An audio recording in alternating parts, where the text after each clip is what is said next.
Efésios, capítulo 4, verso 1. O apóstolo que foi convocado por Deus a pregar aos gentios traz esse texto poderoso que diz assim: por isso eu, o prisioneiro, pode baixar um pouquinho, viu? O microfone 5. Microfone azul. O microfone 5 é o que eu uso ali. Obrigada. Por isso eu, o prisioneiro do Senhor, peço que vocês vivam de maneira digna da vocação a que foram chamados, com toda humildade e mansidão, com longanimidade, suportando uns aos outros em amor, fazendo tudo para preservar a unidade do Espírito no vínculo da paz. Há somente um corpo, um só Espírito, como também é uma só a esperança para a qual vocês foram chamados. Há um só Senhor, uma só fé, um só batismo, um só Deus e Pai de todos, o qual é sobre todos e age por meio de todos e está em todos. Vamos orar? Maravilhoso Deus, eterno Pai, nós te louvamos, porque a Tua palavra, Senhor, ela vem trazer luz aos nossos corações. Ela vem iluminar a nossa mente, ela vem iluminar a nossa alma, e ela nos faz ter o entendimento e a percepção que não tínhamos antes, de reconhecer a revelação da Tua palavra. Nós te louvamos, Paizinho querido e amado, por ter levantado pessoas tão disponíveis, assim como o apóstolo Paulo, para escrever coisas tão profundas que até hoje falam profundamente aos nossos corações. Senhor, eu te peço em nome de Jesus, usa essa palavra para falar conosco, que o Senhor possa, em nome de Jesus Cristo, meu Pai, nos fortalecer por meio dessa palavra, nos capacitar por meio dessa palavra, nos levantar, Senhor, por meio dessa palavra e nos dar certeza do chamamento do Senhor em nossas vidas por meio também dessa palavra, porque a Tua palavra é poderosa, é eficaz, é mais cortante que uma faca de 2 gumes, Senhor, corta de um lado e do outro e consegue discernir as intenções mais profundas dos nossos corações. É assim que eu oro, te dando toda a honra, toda a glória, todo o louvor, toda a exaltação, reconhecendo que só um Senhor é Deus e que não há outro Deus semelhante a Ti. Em o nome do Teu Filho amado Jesus, amém, aleluia. Glória a Deus, eu ouvi um glória a Deus, aleluia. Irmãos, eu acho lindo quando Paulo, ele está escrevendo a igreja de Éfeso aqui, né, como o título diz. Está escrevendo para um povo que já entendeu o que foi chamado por Cristo, que já conseguiu compreender as bênçãos espirituais do Senhor, que já entendeu o pecado e a salvação pela graça, como diz no capítulo 2, que já entendeu também que os gentios e os judeus são unidos pela cruz de Cristo. Então, uma igreja que já tem compreendido, segundo os escritos de Paulo, o seu lugar no Senhor. Mas aqui no versículo 4, no capítulo 4, Paulo vem falar da unidade da fé. E aí ele começa a dizer, olha, eu peço que vocês vivam de maneira digna da vocação que foram chamados. Ou seja, que vocês possam andar como alguém que foi chamado por Deus, que tem algo, um propósito a cumprir na terra, e não como alguém que não sabe para que foi chamado. E não como alguém que não sabe o seu propósito, que não entendeu o seu chamamento. Mas que você viva como alguém viva de forma digna, como alguém que foi chamado para algo especial em Deus. Para cumprir o seu chamamento, para cumprir a sua vontade. Aí ele diz, com toda humildade e mansidão e longanimidade. Paulo fala aos irmãos em Éfeso. E hoje nós estamos falando aqui para nós mesmos. Esse mesmo texto porque serve para nós. De andarmos de maneira digna da vocação que fomos chamados, ou seja, como alguém que tem propósito. Amém, gente? Eu preciso andar como alguém que tem propósito. Eu não posso andar assim, eu não sei porque eu estou aqui, não sei porque eu estou na terra, não sei porque eu vim para aqui hoje, não sei porque eu sou crente. Não, eu tenho que andar como alguém que tem propósito. Amém? Como alguém que já reconheceu em Cristo Jesus o seu propósito através da cruz do Calvário e está disposto a cumprir esse propósito. Ô glória! Amém, queridos? Alguém que já compreendeu, peraí, Deus, em Cristo Jesus, me alinhou nele, me realiançou, fez tudo novo na minha vida, através do seu Espírito, me selou com o selo que é a garantia para a salvação. E hoje eu vivo não apenas como alguém que já foi salvo, mas eu vivo como alguém que tem propósito de salvar. Amém, queridos? Porque quando a gente não entende o propósito, a gente entende assim, ó. Vai todo mundo para lá, eu vou junto. Vai todo mundo para cá, eu vou atrás. Sem saber o meu propósito. Mas Paulo está dizendo assim, olha, viva de maneira digna. Aleluia. Da vocação para que foram chamados. Ou seja, viva como alguém que tem propósito para cumprir na terra da parte de Deus. Aí ele diz, como? Como eu vou viver de forma digna? Ele diz, com toda a humildade e mansidão, com longanimidade. Olha, queridos, para viver de forma digna, como alguém que tem um propósito para cumprir na terra, eu não posso ser nariz empinado. Eu não posso ser iracundo, eu não posso ser alguém que vai evangelizar. Você não quer Jesus? Não, peraí. Vai afastando o pescoço da pessoa. Eu preciso ser humilde, manso e ter longanimidade. Longanimidade, no meu entender, é uma paciência alongada, uma paciência maior.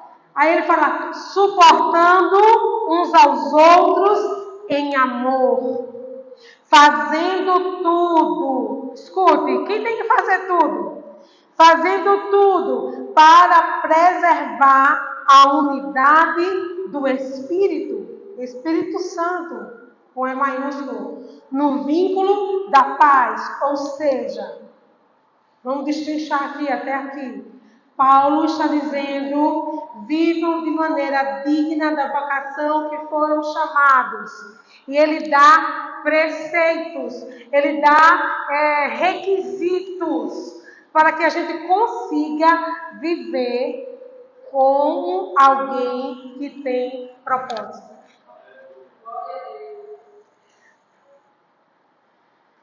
Alguém que tem propósito, alguém que vive de maneira digna da vocação do Senhor Jesus, ela precisa ser humilde. Amém? Com toda a humildade. Ela precisa ter mansidão. Ela precisa ser longânima. Precisa, em nome de Jesus, exercer o sustento ou o suporte de uns aos outros em amor. Então eu não posso viver como alguém que tem propósito de realizar na terra da parte do Senhor Jesus, se eu não tiver essas características que o apóstolo Paulo orienta. Ele diz, fazendo de tudo para preservar a unidade do Espírito no vínculo da paz, porque há um só corpo, não há vários corpos de Cristo. Assim como não há vários Espíritos Santos. Amém, queridos? Como também há só uma esperança para a qual vocês foram chamados. Há um só Senhor, uma só fé, um só batismo, um só Deus e Pai de todos, o qual é sobre todos, age por meio de todos e está em todos. Paulo está dizendo, você tem propósito, você foi chamado para algo da parte do Senhor, ande de forma digna, com humildade, com mansidão, com longanimidade, suportando uns aos outros em amor. Respeitando, queridos, o vínculo da paz. O vínculo do Espírito Santo, que é o vínculo da paz. Eu não posso ser alguém que traz guerra. Eu não posso ir para uma casa, evangelizar, fazer uma visita e eu deixar lá um problema. Ainda que a revelação da palavra de Deus cause problemas, porque a pessoa vai enxergar, vai ver o vício, vai ver a prostituição, vai ver os defeitos, porque eu vou levar a luz. E aí aquilo que está em treva vai ser iluminado. Mas Paulo está falando aqui, prioritariamente, que nós devemos lutar pela unidade da fé. E para que eu possa estar de maneira digna da vocação que fui chamado, eu preciso estar numa posição de humildade, de mansidão, de longanimidade. E de ter condições, capacidade do Espírito Santo de suportar uns aos outros em amor. O que é suportar, irmãos? Alguém que suporta é alguém que sustenta, né? Alguém que segura. Às vezes nós estamos passando por situações, por problemas, onde não nos sentimos suportados pelo familiar, pelo irmão em Cristo. E nós precisamos, amados, olhar para esse texto e aqui entender que há um ensinamento. Para que a igreja possa andar como alguém que é digno da vocação de Deus. Eu não posso só bater no peito e dizer, eu fui vocacionado pelo Senhor. Eu tenho um propósito, Senhor, eu tenho um chamado e sair atropelando todo mundo. Não. Eu preciso olhar a maneira como Deus quer que eu me comporte. Porque me comportando assim, eu estou agindo de forma digna da vocação que fui chamado. Amém, amados? Eu acho muito importante a gente discernir essas coisas, porque a gente vai entender que nós não estamos guerreando contra placas de igreja, porque há um só Deus. Nós estamos guerreando com o irmão da igreja X, não, porque há um só Senhor. Amém? Nós não estamos indo contra a doutrina da igreja tal, porque é um só Espírito. Se nós estivermos andando em humildade, mansidão e longanimidade, suportando uns aos outros em amor, fazendo tudo para preservar a unidade do Espírito, no vínculo da paz, ou seja, não permitir que as intempéries do dia a dia sejam motivo de nos separar, de nos fazer rachar, de nos fazer não reconhecer mais o nosso irmão como nosso irmão em Cristo. Amém, gente? Precisamos entender que não é só dizer que temos um chamado ou um propósito. Precisamos andar como alguém que realmente entendeu isso da parte de Deus. Quando olhamos para Jesus, o nosso maior exemplo, o nosso maior modelo, vemos um homem manso e humilde. Sim ou não? Amém? Vemos um homem extremamente manso e humilde. E quando Jesus tinha alguns momentos que ele era mais enérgico, as pessoas ficavam assim, né? Assustadas. Como lá em João 6, quando a gente vai ler aquele capítulo. As pessoas indo procurar Jesus porque Jesus fez o milagre dos pães e dos peixes. E eles foram alimentados. E eles começaram a querer levantar Jesus como uma autoridade militar sobre eles, os judeus, tentando se proteger de Roma. E Jesus reconhecendo tudo aquilo, toda aquela manifestação em torno dele, mas não por ele, e sim pelo que ele poderia fazer. Amém, gente? Até hoje Jesus, ele nos observa. E ele olha se a nossa motivação por ele está, de fato, por quem ele é, ou pelo que ele pode fazer. Jesus, ele observa isso, amém? Ela está me procurando porque ela quer uma cura, né? E não porque ela me ama. Então Jesus observa isso. Desde aquele tempo, Jesus aqui na terra, observando isso, ele se levanta e fala para aquelas pessoas, lá em João capítulo 6, ele começa a dizer que ele é o pão da vida, que veio do céu, e aquelas pessoas começam a achar aquela pregação dura demais, porque ele começa a falar daquilo que aconteceria quando ele fosse morto e ressuscitasse. E Jesus simplesmente fala assim: vocês podem ir embora, podem ir. E quando Jesus começa a mandar a multidão ir embora, e aí ele diz: essa pregação está muito dura, é muito duro de ouvir. Jesus começa a mandar ir embora, pode ir, vai embora. E os discípulos começam a olhar para ele, e Jesus fala assim: vocês também querem ir com os discípulos? E os discípulos falam assim, aí Pedro, né, como sempre mais um impetuoso, diz: Senhor, para onde iremos, se só tu tens palavras de vida eterna? Era essa a resposta que Jesus queria. Peraí, a multidão foi embora, não suportou a pregação dura, segundo eles. Mas e os discípulos? Aí Jesus se reporta aos discípulos: vocês podem ir também, não tem problema, podem acompanhar eles. E aí Pedro diz: Senhor, não temos para onde ir, para onde iremos nós? Só tu tens as palavras de vida eterna. E Jesus ali entende, irmãos, que aqueles sim eram o que estavam com ele por quem ele era, e não pelo que ele poderia dar. Amém, amados? Estar com Jesus, ter propósito para cumprir em Jesus, precisa se basear em quem ele é, em quem Cristo é, e não no que Cristo pode fazer. Porque se nós formos olhar para o que Cristo já fez, eu sempre afirmo isso, gosto de afirmar sempre: Cristo já fez tudo por mim. Cristo já fez tudo por você. Tudo o que ele deveria, digamos, entre aspas, porque ele não nos deve nada, absolutamente nada, ele não nos devia nada, ele nunca nos deveu e não nos deve, mas tudo que ele poderia ou deveria fazer, como alguém que foi prometido lá no Gênesis.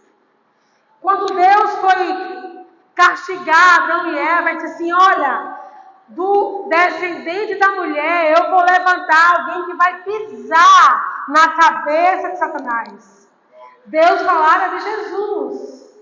Então esse Jesus que o próprio Deus já falara, anunciando redenção, ele já cumpriu o que ele deveria cumprir. Amém, queridos? O cumprimento da promessa já se estabeleceu em Cristo, quando ele veio, anunciou o Evangelho, morreu e ressuscitou ao terceiro dia. Agora, quando Cristo voltar, ele vai receber a recompensa do seu penoso trabalho. O seu penoso trabalho, que foi a crucificação, que foi passar toda a humilhação. Baixou muito agora, filho. Agora vai ser recompensado na sua vinda. A sua vinda será recompensada agora. Exatamente por quem? Diga: por mim. Amém? Nós seremos a recompensa do seu penoso trabalho.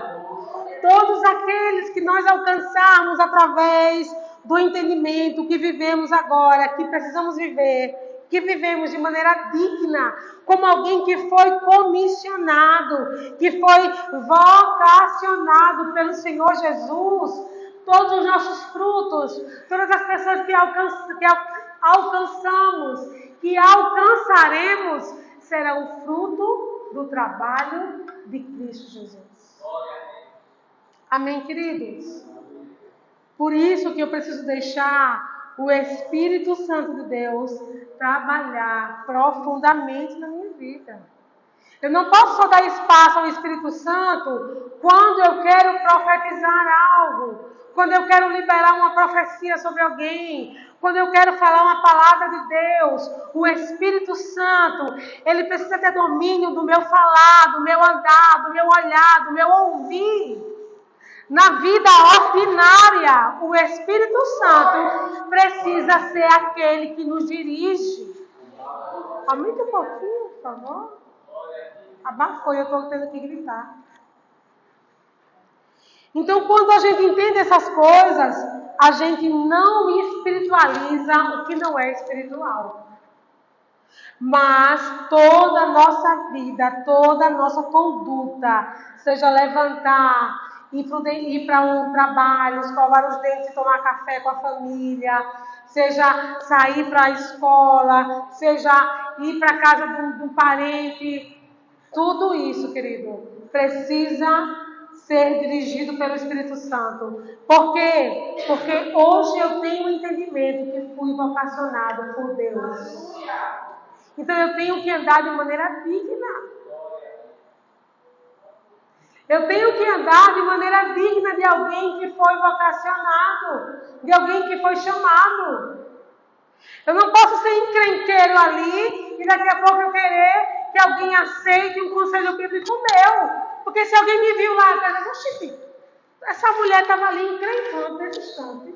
Agora que ela está dando um conselho bíblico a fulana, vai ficar contraditório. Por isso que a gente não pode espiritualizar, achar que o Espírito Santo só vai se manifestar em mim quando eu estiver falando em línguas, quando eu estiver aqui no poder da igreja. Não, Ele quer se manifestar todos os dias na vida ordinária, no seu trabalho, lidando com as pessoas, lidando com os clientes, lidando com a sua família, lidando com os seus colegas de trabalho, lidando com os colegas da escola. Todos os dias eu preciso andar como alguém que foi vocacionado pelo Senhor.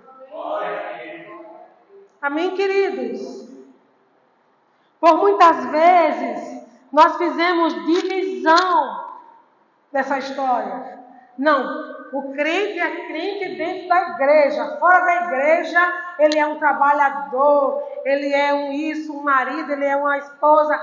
Pode fazer o que quiser. Não pode.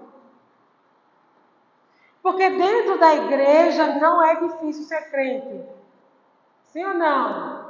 E ainda tem dificuldade, né? A gente às vezes quer olhar feio para o irmão.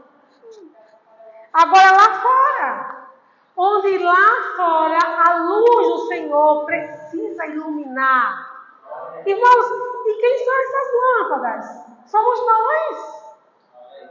Nós estamos olhando para o mundo e dizendo, ai meu Deus, que catástrofe, ai meu Deus, misericórdia, ai Senhor, que situação está acontecendo no mundo. Mas onde é que estão os luzeiros? Nós somos as lâmpadas que precisam se manifestar lá fora e iluminar as trevas do mundo. Nós não podemos pensar que porque nós estamos no culto, eu vim para o culto terça, eu vim para o culto domingo, eu sou vocacionado. Não, isso não determina a nossa vocação, queridos. O que determina a nossa vocação é a forma como eu lido com esse chamamento de Cristo. Será que eu estou dando importância?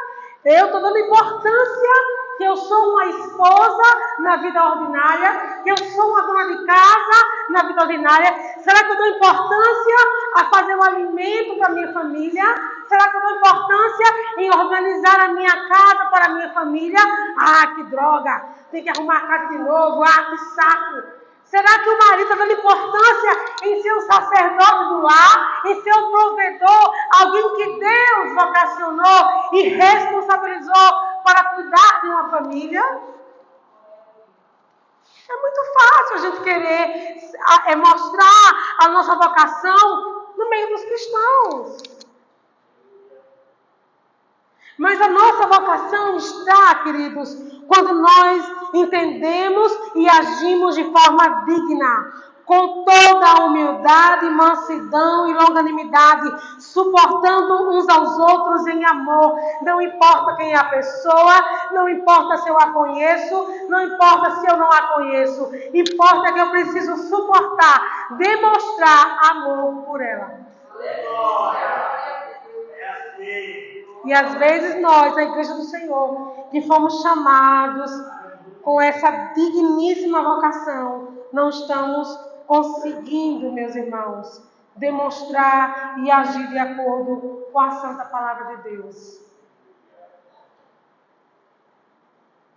Eu preciso fazer de tudo, diz a palavra aqui, para preservar a unidade.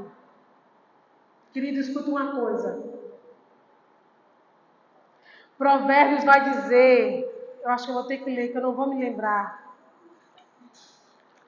Deixa eu abrir aqui. Para falar de preservar o vínculo da paz, a unidade. Eu não vou me lembrar, então para não dizer o que eu não vou me lembrar, eu vou ler.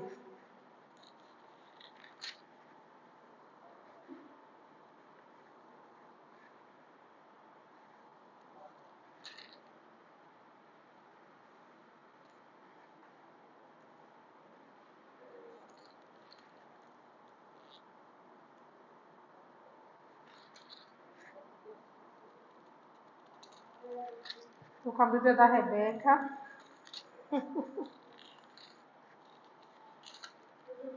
Quem sabe me dizer onde é que está aquele texto que diz que o Senhor abomina? Aqui. Deixa eu ver se é aqui. Abomina aquele que causa contenda no meio dos irmãos. Provérbios 6. Eu achei, não sei, não achei não.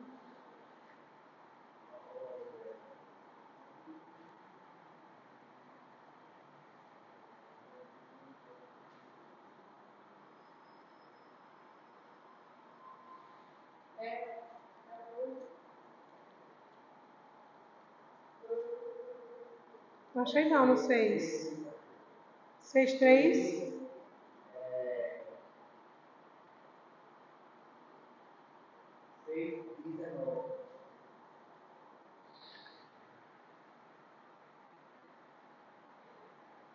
Não, ainda não é não esse texto.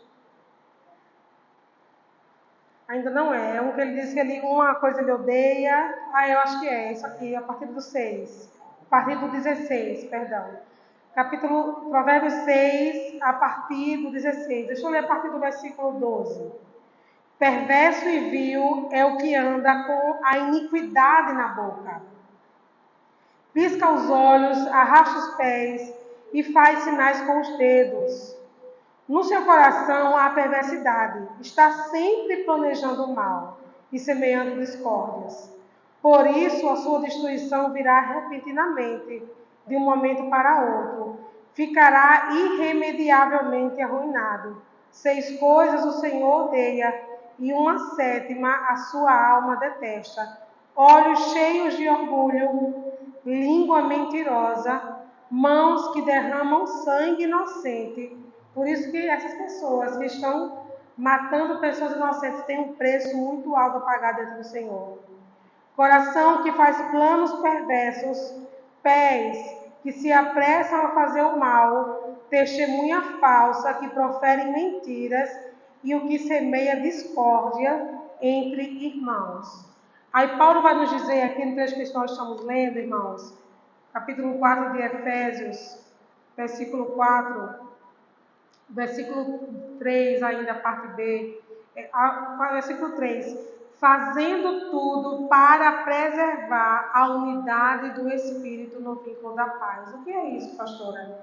Eu preciso fazer de tudo para preservar a paz onde eu estiver.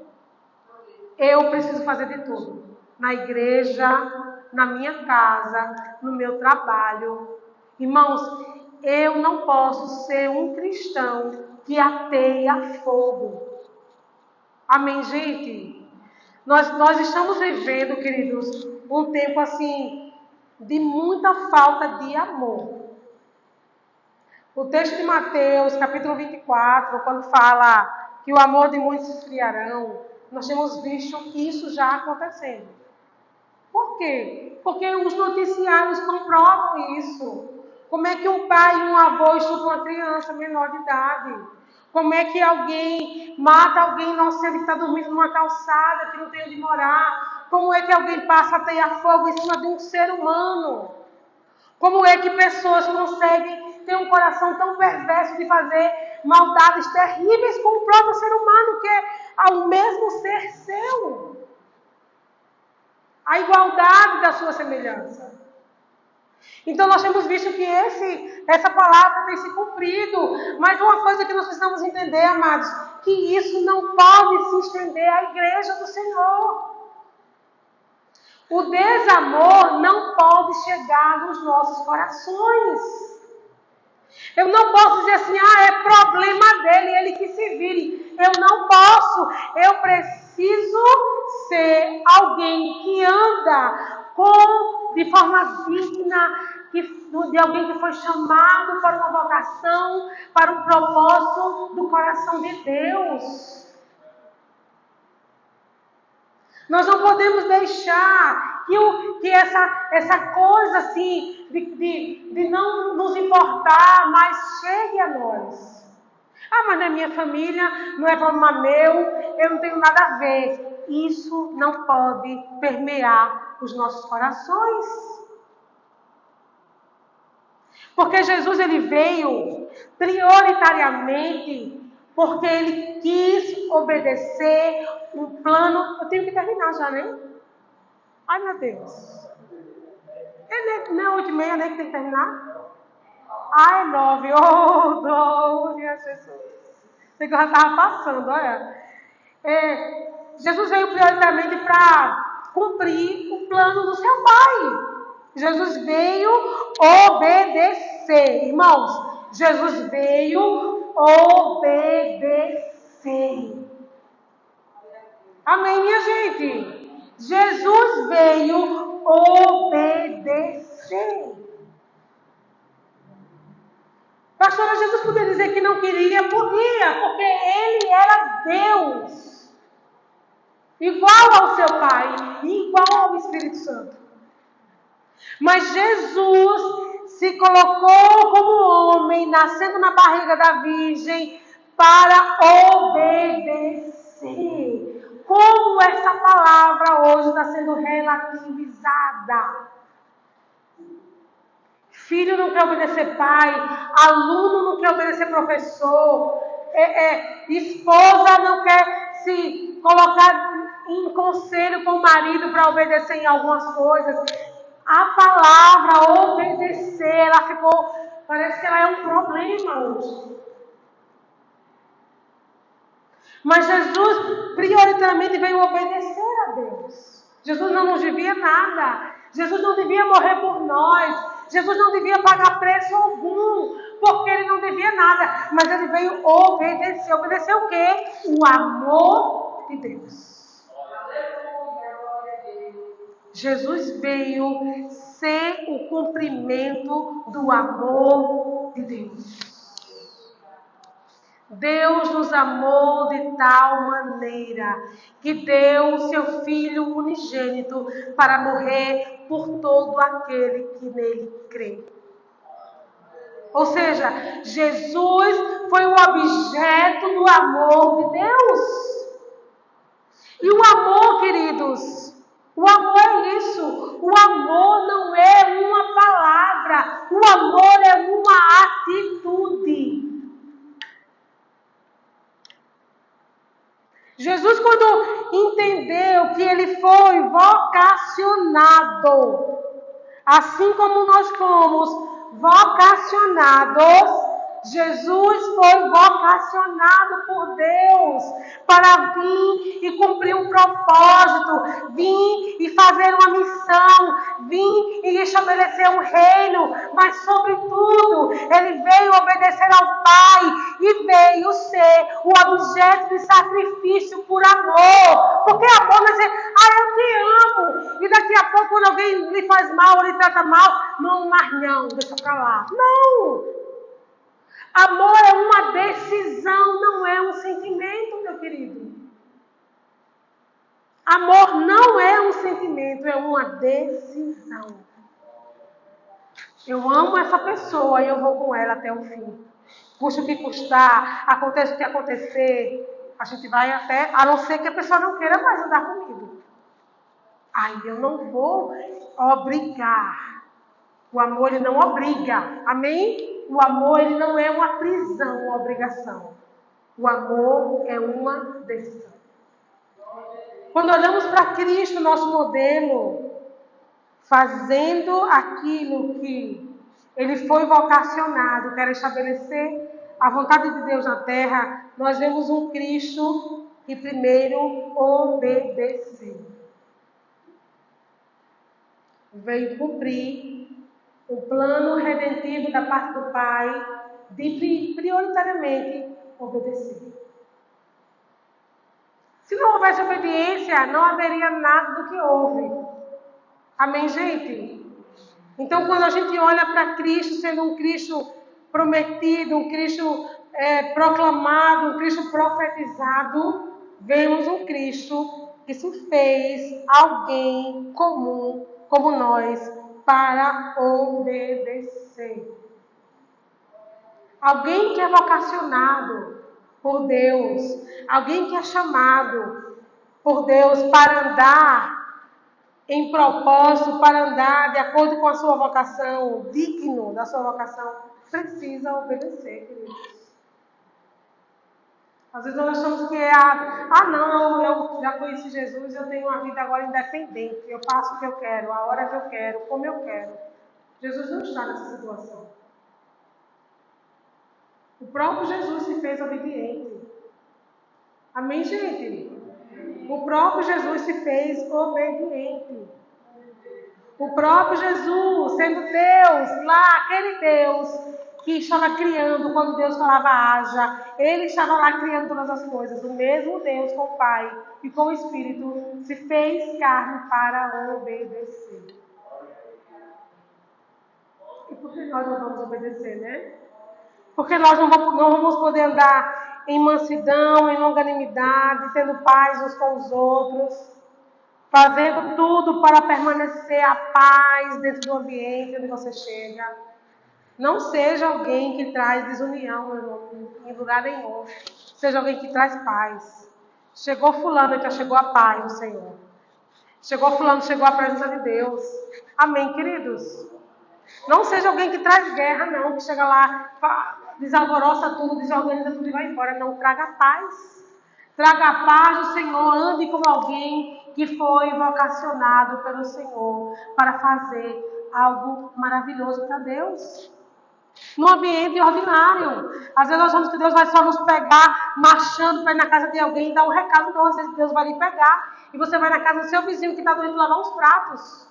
E isso vai glorificar o nome do Senhor.